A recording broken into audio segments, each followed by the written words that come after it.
வணக்கம். இலங்கையின் இன்றைய பிரதான செய்திகள். விரிவான செய்திகளுக்குள் செல்லும் முன்னர் முதலில் தலைப்புச் செய்திகள். இணையவழி சூதாட்டத்தினால் பறிபோன உயிர், அதிக கடன் சுமையினால் இளைஞன் எடுத்த திடீர் முடிவு. இரவு நேரத்தில் நடந்த திகில் சம்பவம், அடையாளம் தெரியாத நபர்களால் புது மாப்பிளைக்கு நேர்ந்த கதி.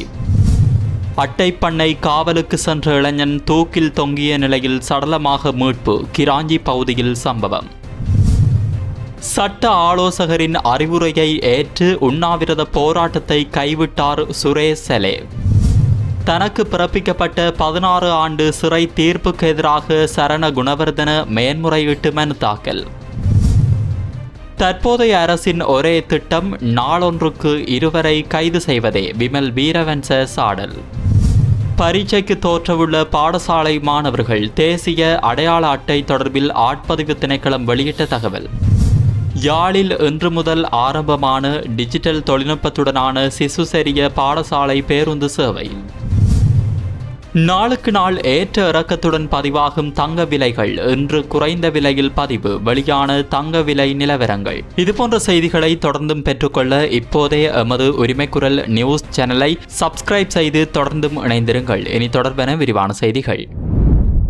காலி அகங்கம கவாலான பகுதியில் இளைஞர் ஒருவர் கடலில் குதித்து உயிரை மாய்த்துள்ள சம்பவம் ஒன்று இடம்பெற்று பெரும் பதற்றத்தை ஏற்படுத்தியுள்ளது. இணையவழி சூதாட்டத்தில் ஈடுபட்டு அதற்கு அடிமையாகி பெருமளவு கடன் ஏற்பட்டதன் காரணமாக ஏற்பட்ட மன உளைச்சலினால் குறித்த இளைஞன் இவ்வாறு உயிரை மாய்த்து கொண்டுள்ளதாக போலீசாரின் ஆரம்பகட்ட விசாரணைகளின் மூலம் குறிப்பிடப்பட்டுள்ளது. அகங்கம தித்தங்கல்ல அம்பாவில பிரதேசத்தை சேர்ந்த 25 வயதுடைய இளைஞரே இவ்வாறு உயிரிழந்துள்ளார். குறித்த இந்த இளைஞர் இணையவழி சூதாட்டத்தில் ஈடுபட்டதன் காரணமாக சுமார் 25 லட்சம் ரூபாய் வரை கடனில் சிக்கியுள்ளார் என கூறப்படுகிறது. இதனால் அவர் கடும் மன அழுத்தத்தில் இருந்ததாகவும் விசாரணைகளின் மூலம் தெரிய வந்துள்ளது. அகங்கம கவாலான பகுதியில் உள்ள சுற்றுலா ஹோட்டல் ஒன்றிற்கு பின்னால் தனது மோட்டார் சைக்கிளை நிறுத்தி பின்னர் அவர் கடலில் குதித்துள்ளதாக தெரிவிக்கப்படுகிறது. கடலில் மிதந்து கொண்டிருந்த அவரது சடலம் மீட்கப்பட்டுள்ளதுடன் பின்னர் உறவினர்கள் வருகை தந்து சடலத்தை அடையாளம் கண்டுள்ளனர். இது குறித்து அகங்கம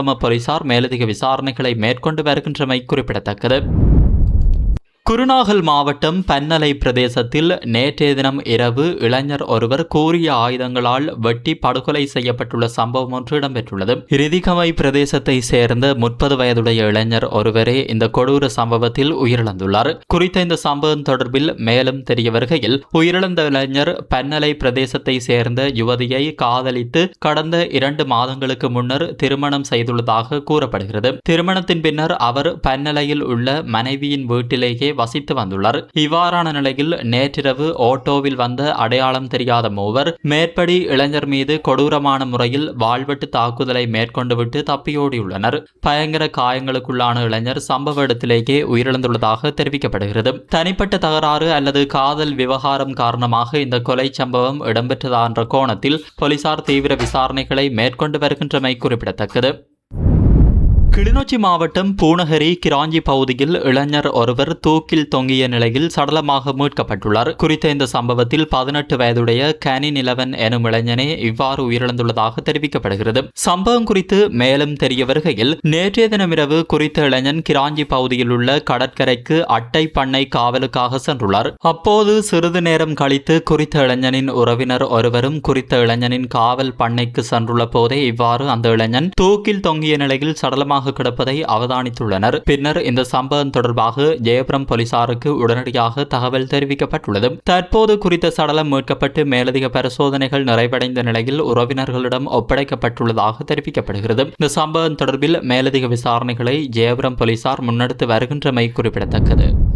இலங்கை அரச புலனாய்வு பிரிவின் முன்னாள் பிரதானி சுரேஷ் செலே தான் மேற்கொண்டு வந்த உண்ணாவிரத போராட்டத்தை நிறைவு செய்துள்ளதாக தெரிவிக்கப்படுகிறது. அவருடைய சட்ட ஆலோசகரின் அறிவுரை மற்றும் கோரிக்கைகளை ஏற்று அவர் இந்த முடிவை எடுத்துள்ளார். 2019 உயிர்த்த ஞாயிறு தாக்குதல்கள் தொடர்பான விசாரணைகளின் ஒரு பகுதியாக கடந்த பிப்ரவரி மாதம் 25ஆம் தேதி சுரேஷ் செலே கைது செய்யப்பட்டார். இந்த நிலையில் குற்றப்புலனாய்வு திணைக்களத்தின் காவலில் இருந்தபோது அவர் தனது உண்ணாவிரதத்தை தொடங்கியிருந்தார் என்பது குறிப்பிடத்தக்கது. குறிப்பிடத்தக்கது. அதனைத் தொடர்ந்து அவர் கொழும்பு தேசிய வைத்தியசாலைக்கு மாற்றப்பட்டு அங்கு 2 வாரங்களுக்கு மேலாக மருத்துவ சிகிச்சையை தொடர்ந்தும் பெற்று வருகிறார். உயிர்த்த ஞாயிறு தாக்குதல் தொடர்பான விசாரணைகள் நடைபெற்றுக் கொண்டிருப்பதால் தொடர்ந்தும் குற்றப்புலனாய்வு திணைக்களத்தின் காவலில் சுரேஷ் சலே உள்ளமை குறிப்பிடத்தக்கது. முன்னாள் பிரதி அமைச்சர் சரண குணவர்தன 4 மேல்முறையீட்டு மனுக்களை தாக்கல் செய்துள்ளதாக கூறப்படுகிறது. தமக்கு ஊழல் குற்றச்சாட்டின் கீழ் விதிக்கப்பட்ட 16 வருட கடூழிய சிறை தண்டனை மற்றும் அபராதங்களில் இருந்து தம்மை விடுவிக்குமாறு கோரி இந்த மனுக்கள் தாக்கல் செய்யப்பட்டுள்ளன. சட்டத்தரணி ரஞ்சன் டி சில்வா ஊடாக தாக்கல் செய்யப்பட்டுள்ள இந்த மேல்முறையீட்டு மனுக்கள் மேல்முறையீட்டு நீதிமன்றத்திற்கு அனுப்பி வைக்கப்படுவதற்காக கொழும்பு மேல் நீதிமன்றத்தில் சமர்ப்பிக்கப்பட்டுள்ளதாக தெரிவிக்கப்படுகிறது. கடந்த 2006ஆம் ஆண்டு அபிவிருத்தி லொத்தர் சபையின் தலைவராக பணியாற்றிய காலத்தில் கட்டாய கொள்முதல் நடைமுறைகளை பின்பற்றாமல் குத்தகைக்கு வாகனங்களை பெற்றதன் மூலம் அரசாங்கத்திற்கு நிதி இழப்பை ஏற்படுத்தியதாக சரண குணவர்தன மீது குற்றச்சாட்டப்பட்டிருந்தமை குறிப்பிடத்தக்கது. இக்குற்றச்சாட்டுகள் தொடர்பாக லஞ்ச ஊழல் ஒழிப்பு ஆணைக்குழுவினால் கொழும்பு மேல் நீதிமன்றத்தில் அவருக்கு எதிராக 4 வழக்குகள் தாக்கல் செய்யப்பட்டன. விசாரணைகளின் முடிவில் கொழும்பு மேல் நீதிமன்றம் அவர் மீதான அனைத்து குற்றச்சாட்டுகளையும் உறுதி செய்து அவரை குற்றவாளியாக அறிவித்து உத்தரவிட்டமை குறிப்பிடத்தக்கது. இதனையடுத்து ஒவ்வொரு வழக்குக்கும் தலா 4 ஆண்டுகள் வீதம் மொத்தம் 16 ஆண்டுகள் கடூழிய சிறை தண்டனை விதித்து நீதிமன்றம் தீர்ப்பளித்தது. அத்தோடு 1.8 மில்லியன் ரூபாய் அபராதம் விதிக்கப்பட்டது. தற்போது தாக்கல் செய்யப்பட்டுள்ள இந்த மேன்முறையீடுகள் மூலம் மேல் நீதிமன்றத்தினால் தனக்கு விதிக்கப்பட்ட குற்றச்சாட்டு தீர்ப்பையும் அபராதங்களையும் ரத்து செய்யுமாறு முன்னாள் பிரதி அமைச்சர் சரண குணவர்தன தற்போது கோரியுள்ளமை குறிப்பிடத்தக்கது. தற்போதைய அரசாங்கத்தின் வேலை திட்டம் நாளொன்றுக்கு 2 என்ற வீதத்தில் கைது செய்வதே என முன்னாள் அமைச்சர் விமல் வீரவன்ச தெரிவித்துள்ளார். யார் மேலாவது ஏதாவது ஒரு குற்றச்சாட்டை சுமத்தி ஒரு நாளைக்கு 2 கைது செய்வதுதான் இவர்களின் பிரதான வேலை திட்டமாக காணப்படுவதாகவும் அவர் இதன்போது தெரிவித்திருந்தமை குறிப்பிடத்தக்கது. ஊடகவியலாளர்கள் எழுப்பிய கேள்வி ஒன்றுக்கு பதிலளிக்கும் போதே அவர் இவ்வாறு தெரிவித்துள்ளார். மேலும் கருத்து தெரிவித்த அவர், இதை வைத்துக் கொண்டுதான் இவர்கள் வாழ்கிறார்கள், இதை தவிர வேறு எந்தவொரு வேலை திட்டமும் இவர்களிடம் இல்லை எனவும் தெரிவித்தார். கல்வி பொதுத்தராதர சாதாரண தர மற்றும் உயர்தர பரீட்சைக்கு தோற்றவுள்ள மாணவர்களுக்கான தேசிய அடையாள அட்டைகளை வழங்கும் பணிகள் துரிதப்படுத்தப்பட்டுள்ளதாக ஆட்பதிவு திணைக்களம் தெரிவித்துள்ளது. பரீட்சைக்கு தோற்றவுள்ள அனைத்து மாணவர்களுக்கும் இந்த வருட இறுதிக்குள் நிரந்தர தேசிய அடையாள அட்டைகளை வழங்கி முடிப்பதற்கு தீர்மானிக்கப்பட்டுள்ளதாக அதன் பணிப்பாளர் நாயகம் யஹத் ஹேரத் தெரிவித்துள்ளார். இதேவேளை சாதாரண தர பரீட்சைக்கு தோற்றவுள்ள மாணவர்களின் அடையாள அட்டை விண்ணப்பங்களை சமர்ப்பிக்குமாறு கல்வி அமைச்சு ஊடாக ஏற்கனவே பாடசாலை அறிவுறுத்தப்பட்டுள்ளமை குறிப்பிடத்தக்கது. எனவே அதிபர்கள் எந்தவித தாமதமுமின்றி இந்த விண்ணப்பங்களை திணைக்களத்திற்கு அனுப்பி வைப்பதை உறுதி செய்ய வேண்டும் எனவும் மேலும் தெரிவிக்கப்பட்டுள்ளது. இதேவேளை எதிர்வரும் ஆகஸ்ட் மாதம் நடைபெறவுள்ள உயர்தர பரீட்சைக்கு தோற்றவுள்ள இதுவரை அடையாள அட்டை கிடைக்கப்பெறாத விண்ணப்பதாரர்கள் ஆட்பதிவு திணைக்களத்தின் உத்தியோகபூர்வ இணையதளத்தில் குறிப்பிடப்பட்டுள்ள தொலைபேசி எண்கள் அல்லது மின்னஞ்சல் முகவரிகள் ஊடாக திணைக்களத்தை தொடர்பு கொண்டு தங்களது அடையாள அட்டைகளை பெற்றுக்கொள்ள முடியும் என தெரிவிக்கப்பட்டுள்ளமை குறிப்பிடத்தக்கது. தேசிய பரீட்சைகள் தொடங்குவதற்கு முன்னர் அனைத்து மாணவர்களுக்கும் செல்லுபடியாகும் அடையாள அட்டைகளை வைத்திருப்பதை உறுதி செய்வதே இந்த திட்டத்தின் பிரதான நோக்கமாகும் என ஆட்பதிவு திணைக்களம் மேலும் தெரிவித்துள்ளது. இலங்கையில் முதற் தடவையாக பாடசாலை மாணவர்களின் பாதுகாப்பான போக்குவரத்தை உறுதிப்படுத்தும் நோக்கில் டிஜிட்டல் தொழில்நுட்பத்துடனான சிசு செரிய பாடசாலை பேருந்து சேவை யாழில் ஆரம்பிக்கப்பட்டுள்ளது.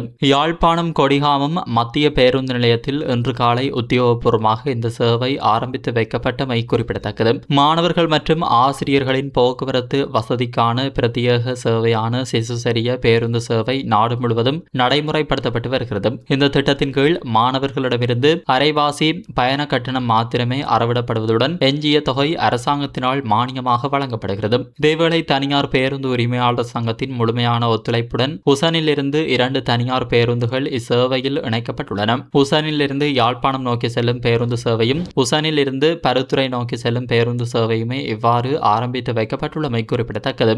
இந்த சேவையின் சிறப்பம்சமாக மாணவர்களின் விவரங்கள் மற்றும் அவர்களது பெற்றோரின் கைத்தொலைபேசி இலக்கங்கள் கணனியில் பதிவு செய்யப்பட்டு மாணவர்கள் பிரத்யேக டிஜிட்டல் அட்டை ஒன்று வழங்கப்படும். மாணவர் பேருந்தில் ஏறி குறித்த டிஜிட்டல் அட்டையை தொடுதிரையில் காண்பித்தவுடனேயே அவர் பேருந்தில் ஏறிய நேரம் உள்ளிட்ட விவரங்கள் பெற்றோரின் தொலைபேசிக்கு உடனடியாக குறுஞ்செய்தியாக சென்றடையும். அதேபோன்று மாணவர் பேருந்திலிருந்து இறங்கும் போதும் தொடுதிரையில் அட்டையை காண்பித்ததும் பாதுகாப்பாக இறங்கிய நேர தகவல் பெற்றோரின் தொலைபேசிக்கு செல்லும் வகையில் இந்த டிஜிட்டல் சேவை காணப்படுகின்றமை குறிப்பிடத்தக்கது.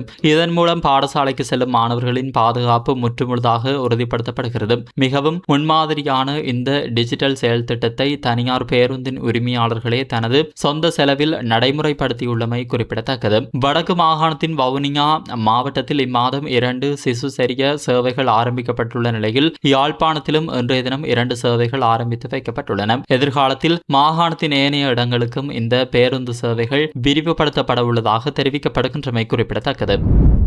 நாட்டில் அண்மைய சில நாட்களாக தங்க விலைகள் பெரும் ஏற்ற இறக்கத்துடன் பதிவாகி வருகின்றன. அந்த வகையில் உள்நாட்டு சந்தையில் தங்கத்தின் விலை இன்று பவுனுக்கு 3000 ரூபாவால் குறைந்துள்ளதாக அகில இலங்கை நகையக வியாபாரிகள் சங்கம் தெரிவித்துள்ளது. நேற்று 24 கேரட் தங்கம் ஒரு பவுன் 3,82,000 ரூபாவாக விற்பனை செய்யப்பட்ட நிலையில் இன்று அதன் விலை 3,79,000 ரூபாவாக குறைந்துள்ளமை குறிப்பிடத்தக்கது. இதன்படி 24 கேரட் தங்கத்தின் ஒரு கிராமின் விலை 47,375 ரூபாய் 22 கேரட் தங்கத்தின் ஒரு கிராமின் விலை 43,588 ரூபாயாகவும் விற்பனை செய்யப்படுகிறது. சர்வதேச சந்தையில் தங்கத்தின் விலை ஏற்ற இறக்கங்களுடன் காணப்படும் நிலையில் அதன் தாக்கம் உள்நாட்டு சந்தையிலும் தொடர்ந்து பிரதிபலித்து வருவதனால் தங்கத்தின் விலையில் நாளுக்கு நாள் மாற்றங்கள் பதிவாகி வருகின்றமை குறிப்பிடத்தக்கது. இத்துடன் இன்றைய பிரதான செய்திகள் நிறைவடைகின்றன. தொடர்ந்தும் இதுபோன்ற செய்திகளை அறிந்து கொள்ள உரிமை குரலோடு இணைந்து